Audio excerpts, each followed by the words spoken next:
Right, welcome guys. This is going to be the sheet that we need today, component 1, Marxism and youth culture. So obviously because we're not in, we are going to be doing the lesson online. So I'm going to record for you now me going through this booklet.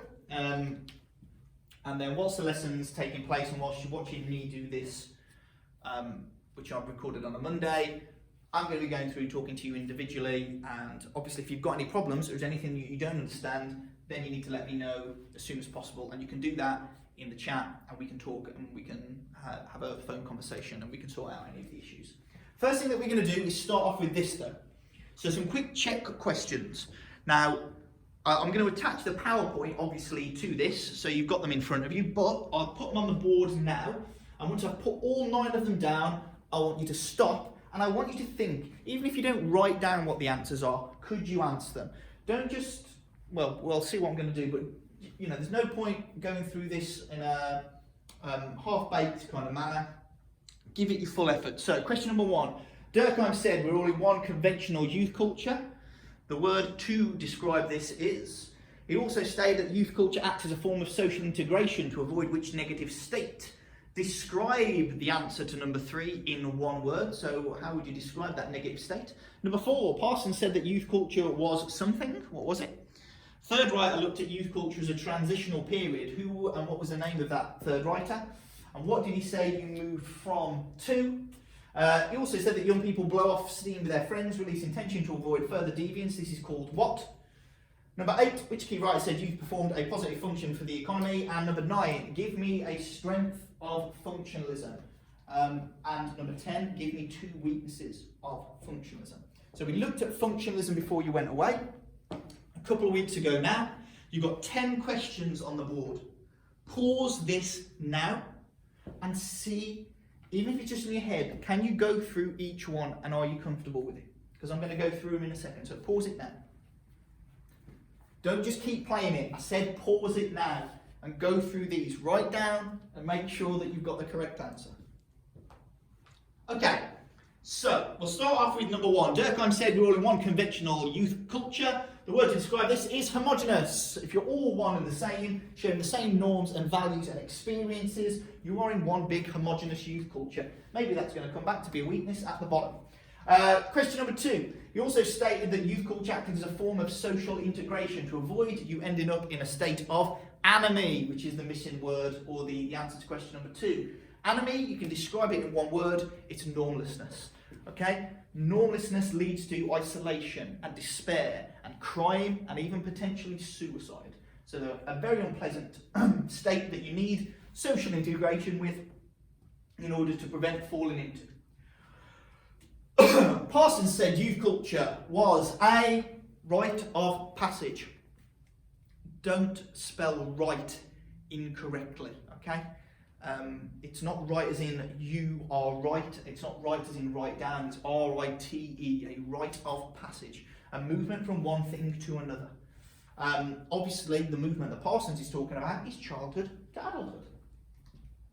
A third writer who looked at youth culture as a transitional period was Eisenstadt, where he famously says you move from an ascribed status, a status given by your family, to an achieved status, a status earned, usually from your peers, who you have to blow off steam with in this relationship because it's a tumultuous and stressful time, and that releasing of tension to prevent further deviance, so breaking a window to prevent you, I don't know, mugging a granny, is something he would call a safety valve.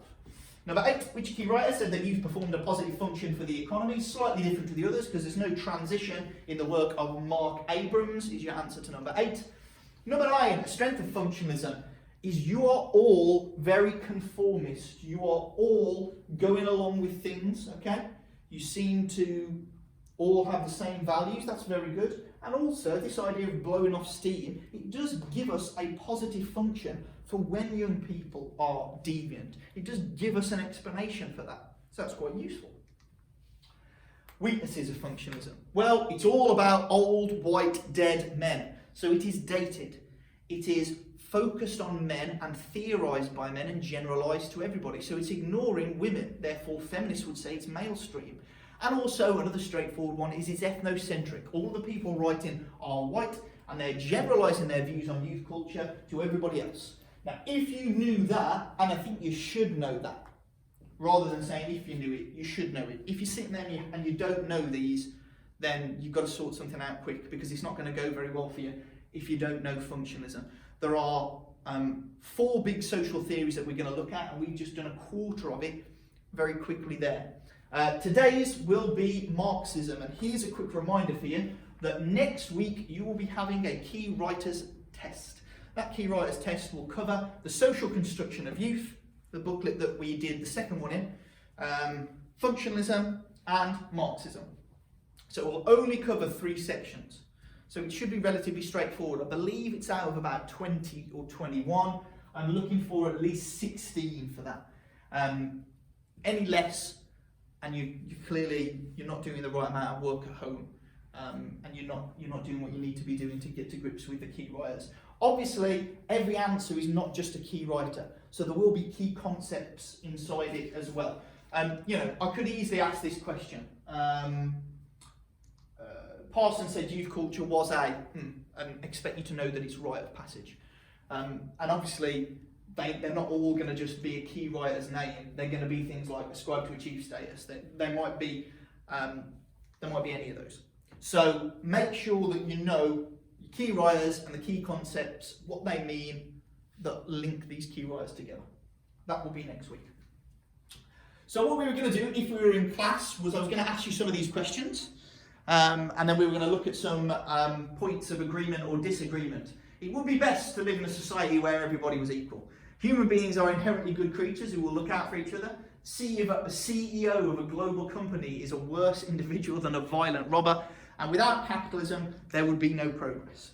Now, we can still have those discussions in class, but obviously, the perspective that we are going to be looking at through these questions is Marxism.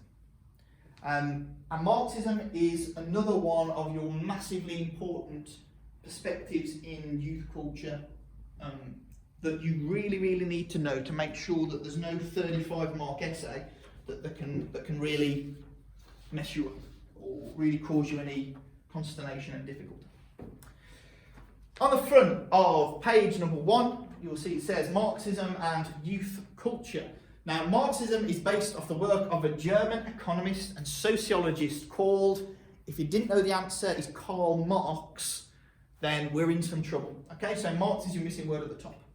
So my question would be, what is Marxism? Let's say you're going to teach a new AS student about Marxism. What 3 things would you tell them about this perspective? So think about how they view society, what do they study, what type of theory it is, anything specific about youth culture that you remember. What 3 things would you say about Marxism? So pause it now and fill those gaps in.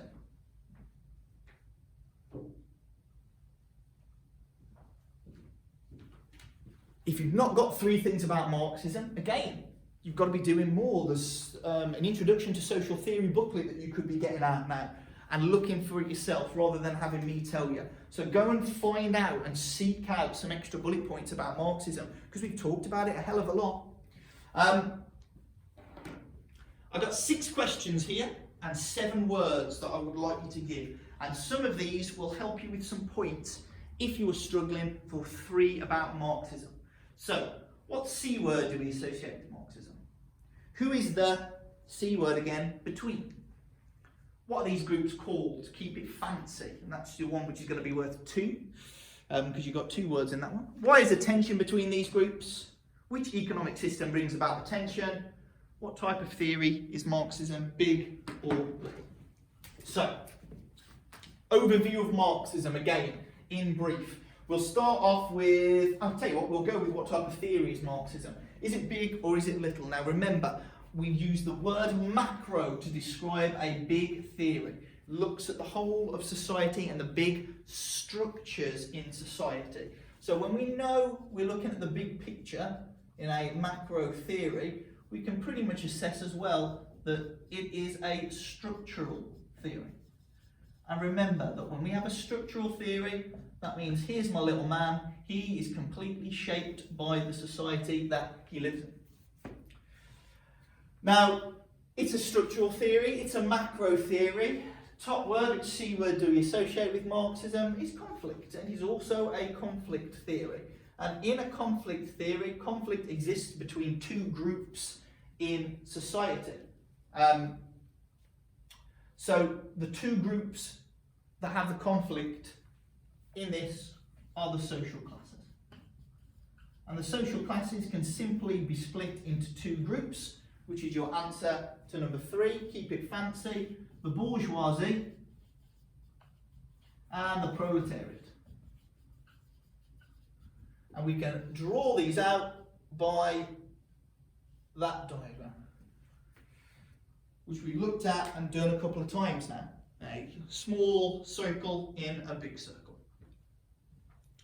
Now, why is there tension between these groups? Now, you could have put a couple of things. You could have put inequality, and you could have put exploitation.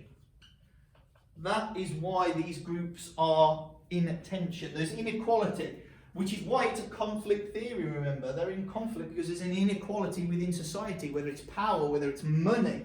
But those are the big things. Now, which economic system brings about this? The answer to that is capitalism. Capitalism is private business ownership.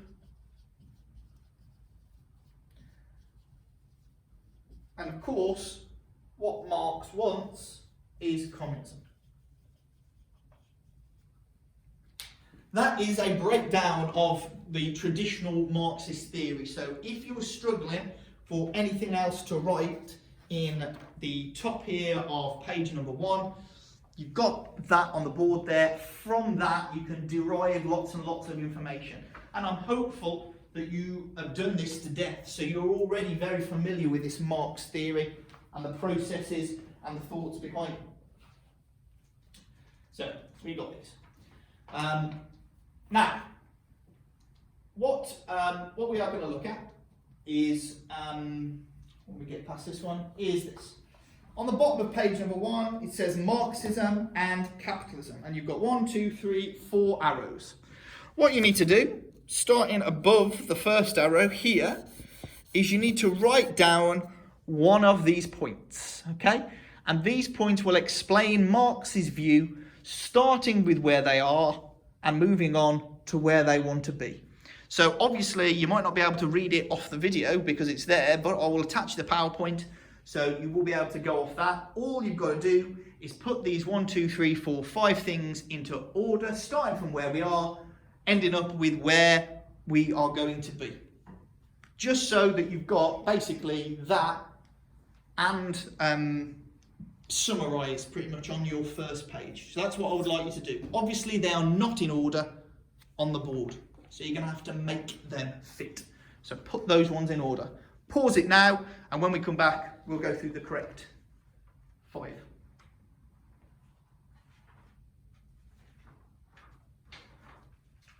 So here is your correct order. We live in a capitalist society. Capitalism is all about material goods and consumerism, buying those material goods. Some people are going to have more material goods than the other. They will be the bourgeoisie. That's an inequality. The working class are most affected by this because the proletariat have the least amount, and therefore we would like to live in a fairer society, according to Marx, which is communism, whereby there is equality. Make sure that you've got your page 1 sorted, and then move yourself on to page number 2. Now, Functionism, it says, was the dominant theory until the 1970s. However, many sociologists reject functionism because it did not explain social conflict or the spectacular youth subcultures of the time. So here is an example of our spectacular youth subcultures, our skinheads and our punks. Now, most commonly when we are looking at youth subcultures, particularly when we look at it from a Marxist perspective, we will be considering those two subcultures. The punks and of course the skinheads. The question that you've got in front of you, and please note, we just looked at punks and skinheads, an example of subcultures. How will our functionalist perspective and our Marxists differ? So consider what we looked at from functionalism already. How do you think Marxism today will be different from functionalism? That is my question. Think about, firstly, the fact that there are such things as punks and skinheads that our Marxists will be looking at. How are they going to differ? Pause it now, start to fill out that box, see what you can come up with.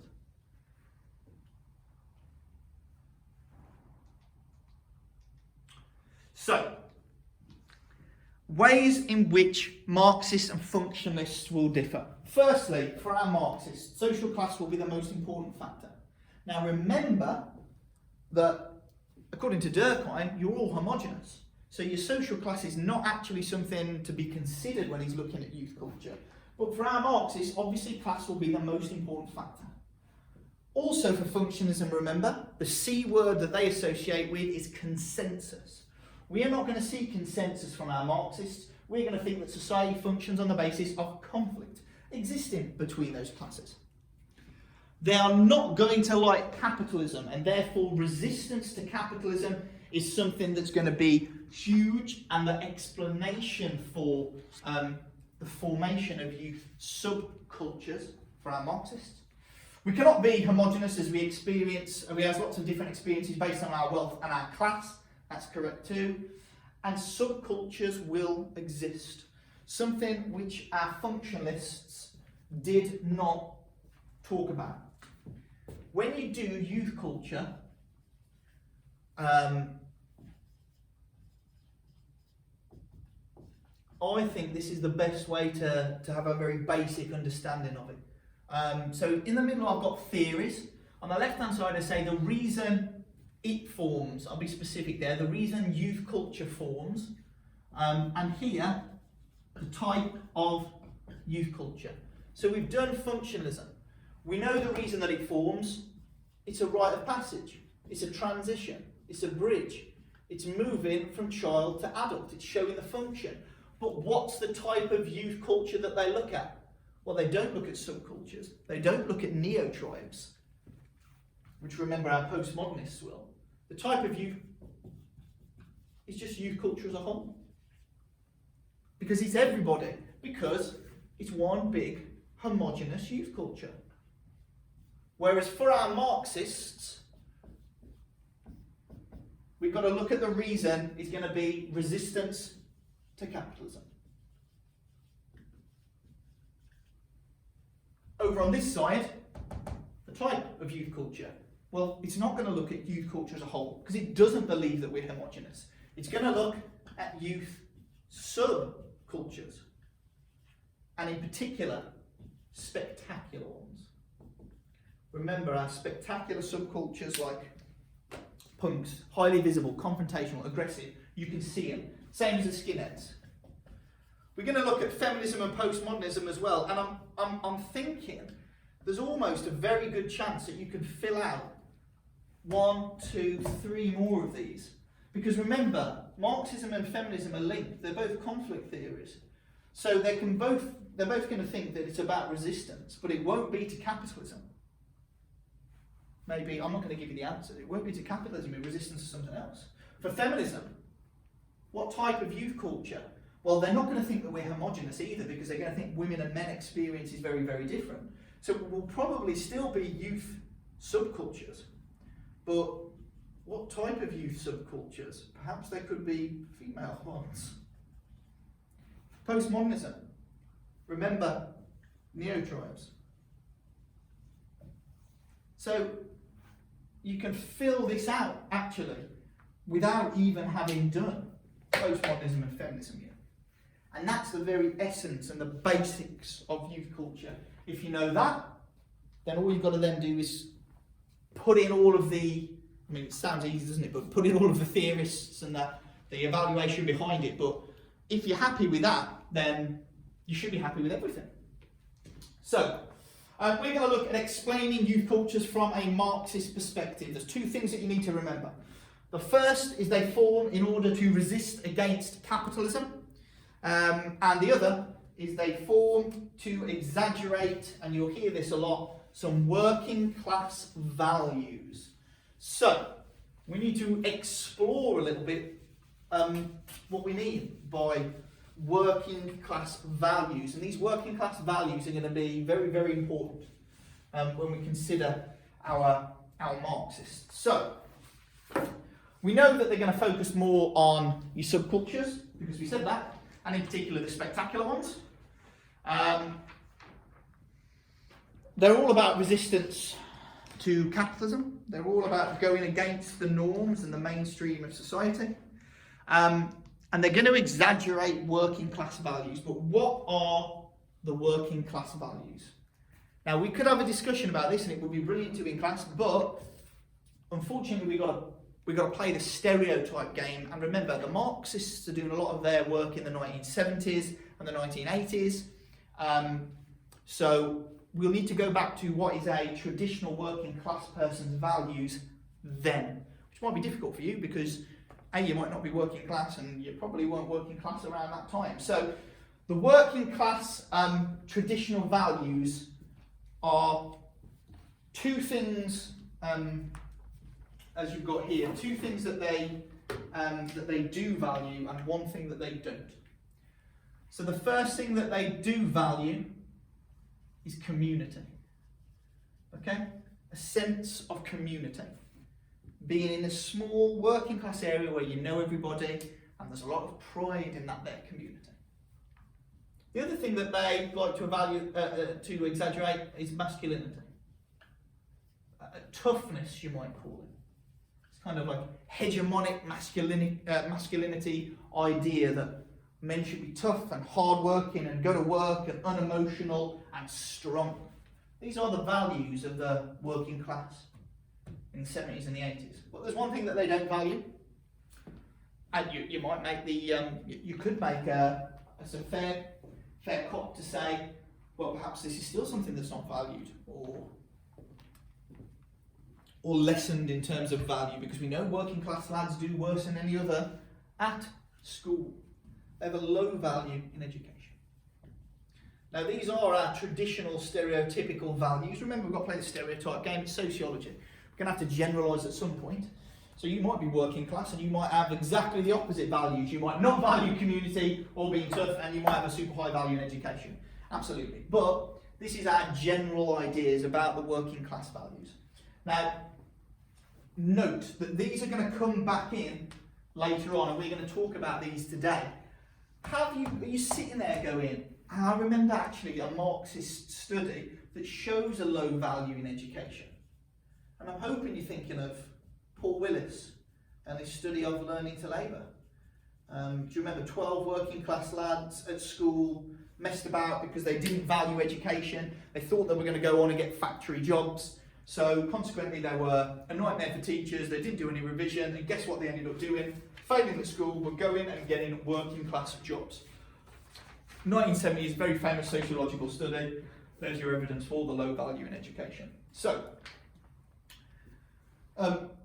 what it says there is, what things do young people lack which older people might not have, which allows them greater freedom to rebel against capitalism?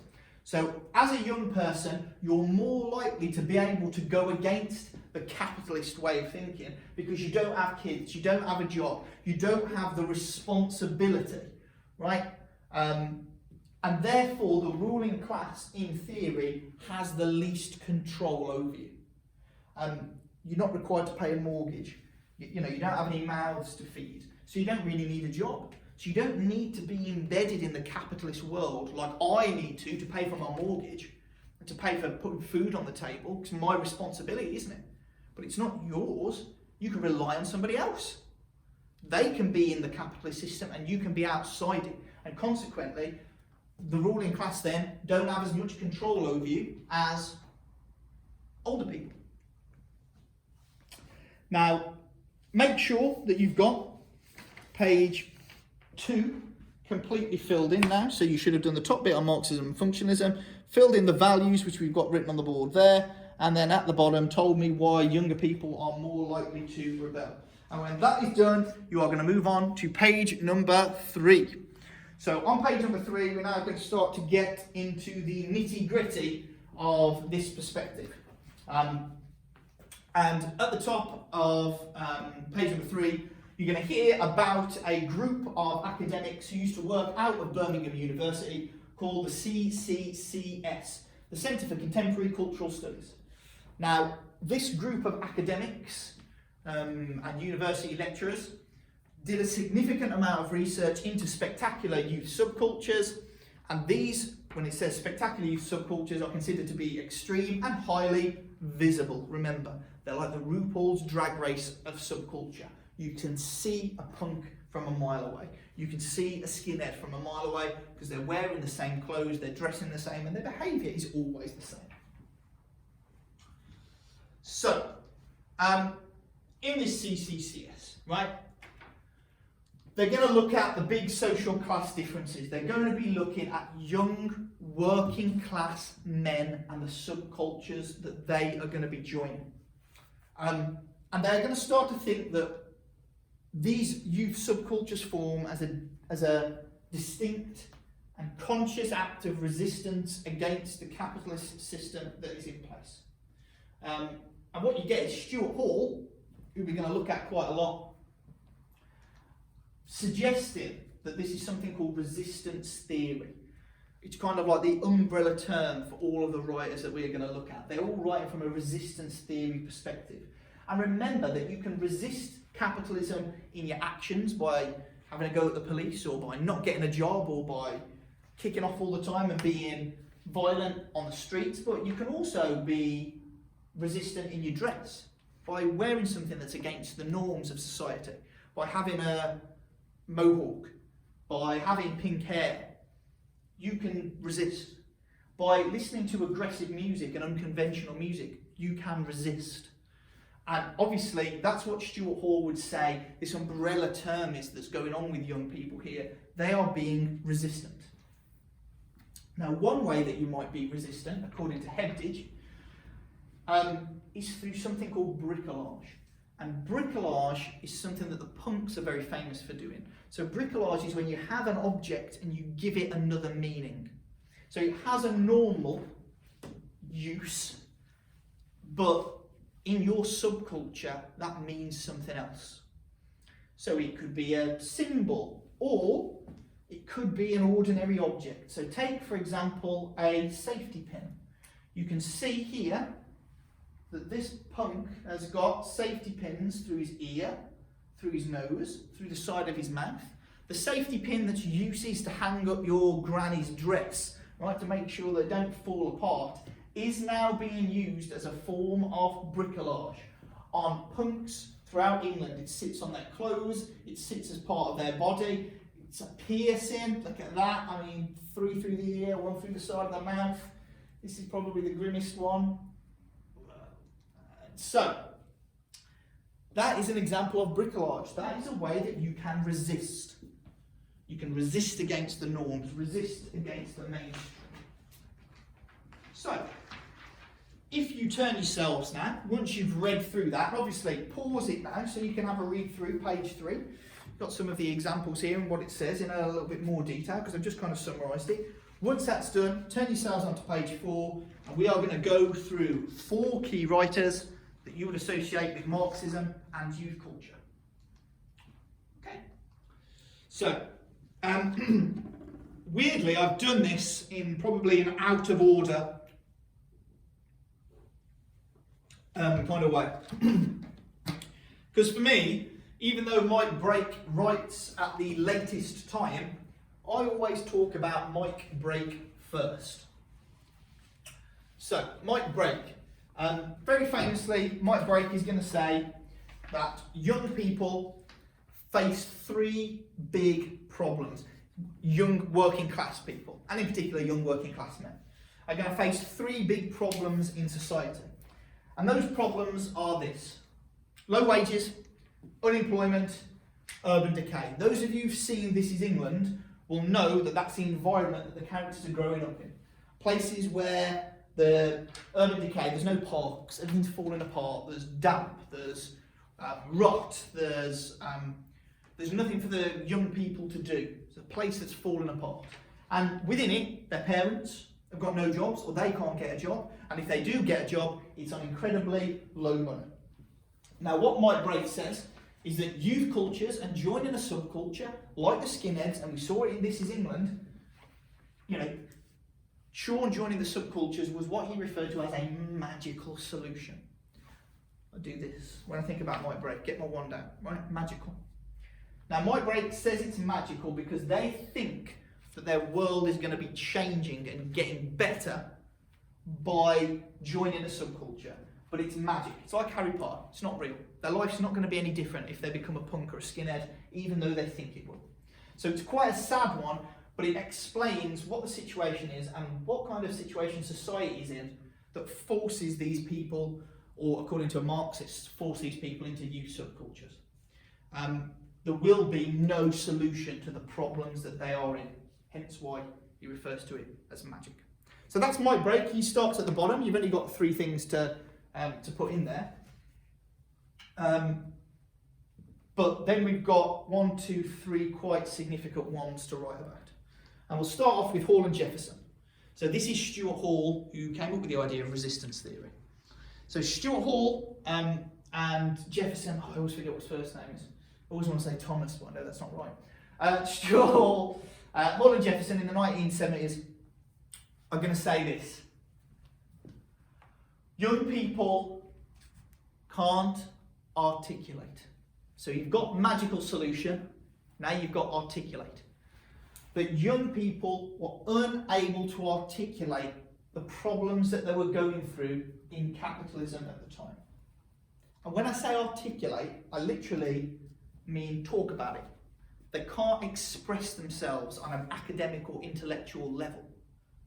Why might young working class people not be able to articulate the issues that are going on in the crisis of capitalism? What have they got a low value in? Education. So you can link this idea back to the low values that we have in education because they're not smart enough to talk about the problems that we experience in capitalism. Consequently, what they are going to do is they're going to rebel through joining a subculture and experimenting with dress, right, with music. They're going to give different meanings to different things through this term of bricolage, which Hebdige has previously come up with. So the reason that we see this is because young people are not articulate enough to talk about the problems with capitalism. They have to express themselves through style and aggression and music and joining a subculture. Pause it now. The PowerPoint will obviously be attached here. So make sure you write down what Hall and Jefferson are talking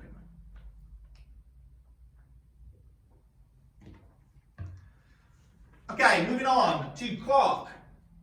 Now Clark is going to focus on the skinheads, a group that we've looked at a little bit before, and some of you have seen This Is England, so you will understand what we're talking about when we say skinheads. Now, the skinheads are attempting to preserve their working class identity. What did the skinheads hate? People coming over here, they took our jobs. People coming over, supposedly stealing their jobs. So immigrants, black people, Asian people coming into this country were targeted by the skinheads because they felt that their jobs were being taken. And therefore they felt that the working class white British person was under threat. So consequently what they're going to do is they're going to exaggerate the working class values that we see.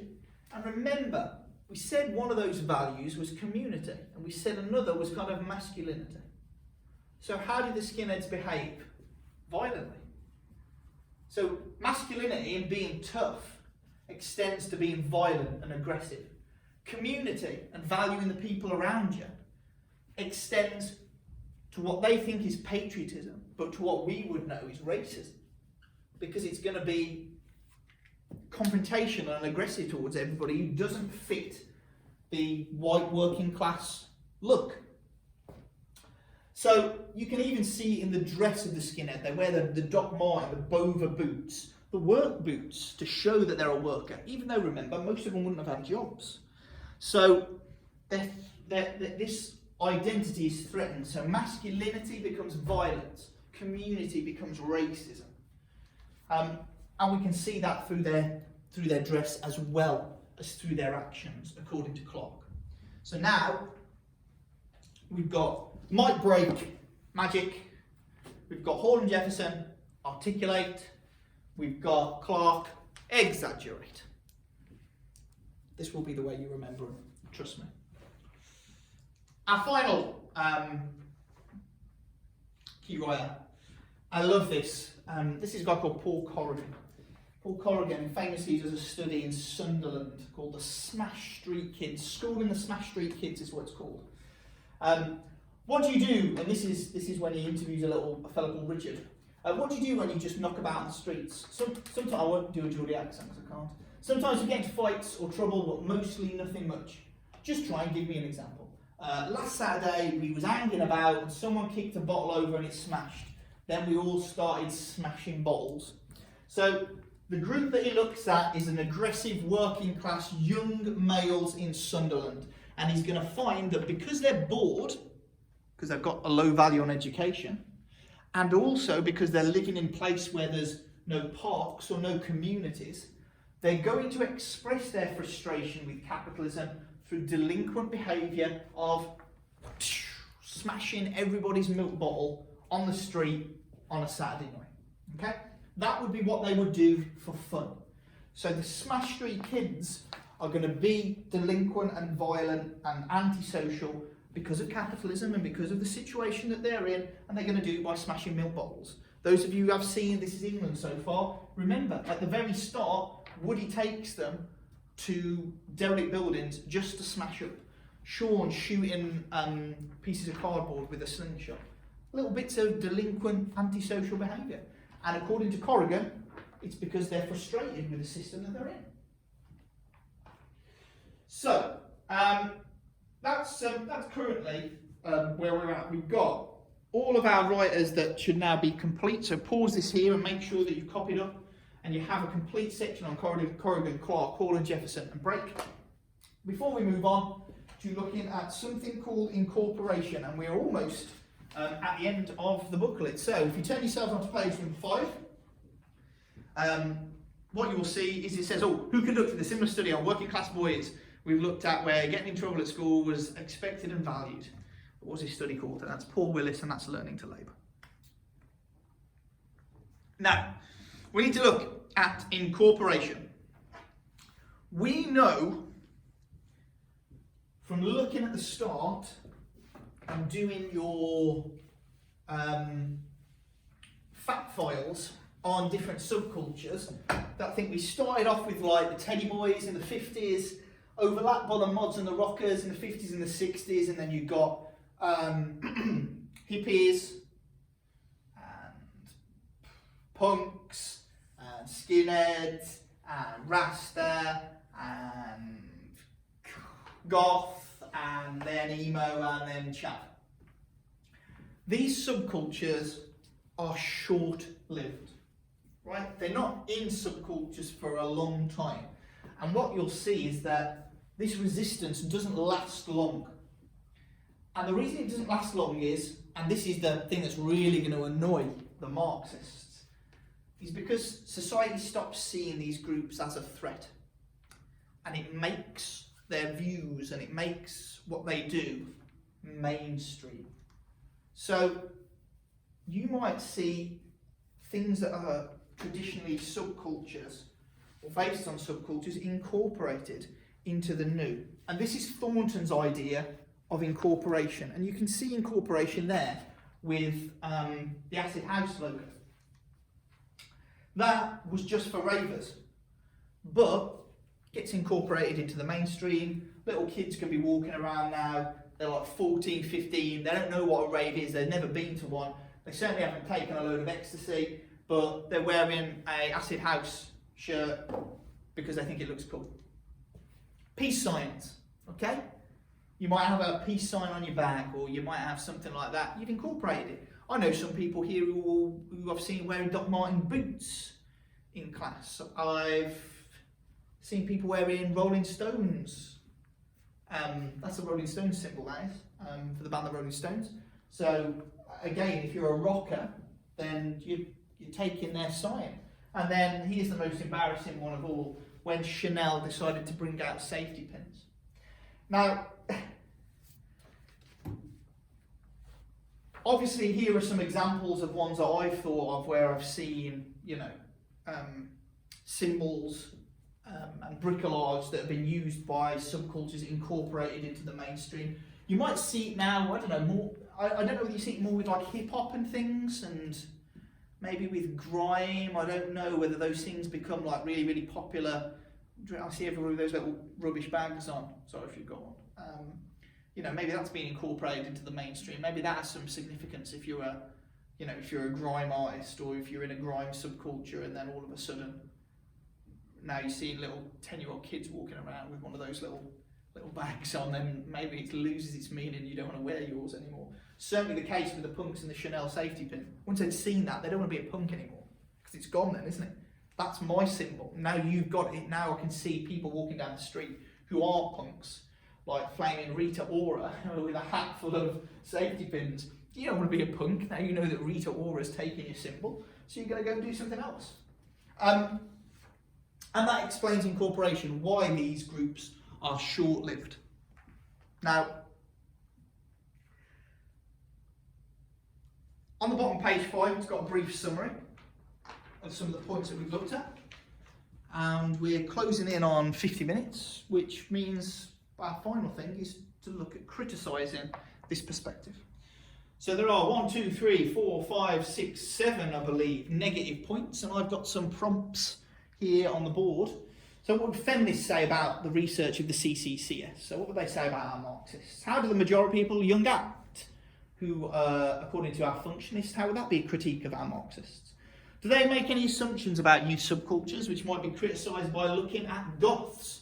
Remember, we saw goths at the start, as studied by Paul Hodgkinson. Are they going to be making any points that might criticise the Marxist approach?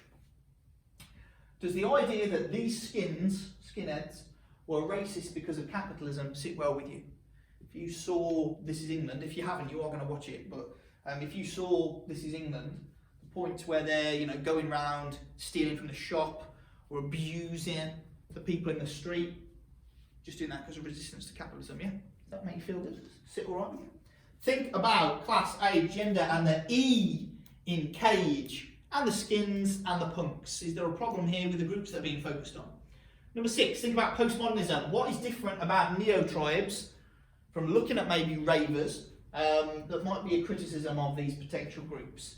And if you can think of anything else, stretch yourself. So pause it now. Give yourself some time. Don't write them in your book, because we're going to go through them, but if you want to write them down on a piece of paper, or if you just want to sit in your head and go, right, this one would be that, they would say this, and try and use some of the key new concepts that we looked at, specifically when we're answering question 1 and prompt number 1 and prompt number 5. So pause it now, have a think.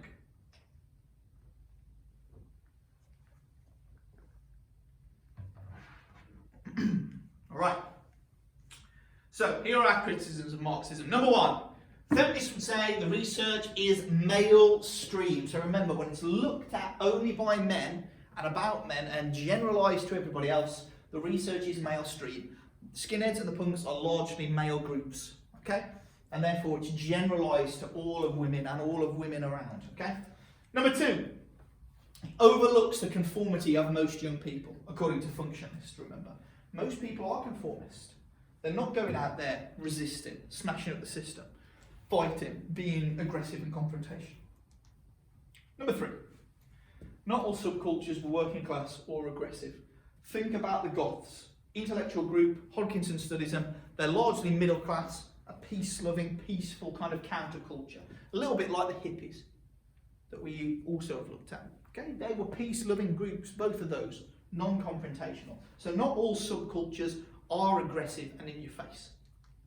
Number 4, Len Barton. It's always nice if you can throw in a key writer here, and this point I think links directly to Clarke's work with the skinheads. This is a very romantic view. He is romanticising Clarke as skinheads by saying the blame is not on the skinhead. The blame's not on the racist, abusive attacker. The blame's on society and capitalism. It's his fault for causing that person to exist. Well, that's a very romantic view, because maybe the person's just an arse, or he's just a horrible human being. And there's no link to capitalism whatsoever. He just wants to be a horrible racist scumbag. Well, yeah, that could be the case. So this is, according to Len Barton, a weakness of Marxism is that work on the skinheads is potentially a romantic view. Number 5, does not look at ethnicity. Focuses on typically white subcultures. Should have a word on there. Ethnocentric. Okay? Ethno, E-T-H-N-O, centric. C-E-N-T-R-I-C. Ethnocentric. It is an ethnocentric research. It does not look at different ethnicities. Only focuses on the all-white skinheads, obviously, because you couldn't be black or Asian if you want to join the skinheads, or the largely, almost all-white working-class monks. And finally, postmodernism. Think people pick and choose and therefore come from a range of backgrounds. According to our postmodernist, class is irrelevant because most youth cultures are generated by media and kind of how you want to identify on that particular day. Can you pause the video here? Make sure you've got all of your evaluation points written down, please.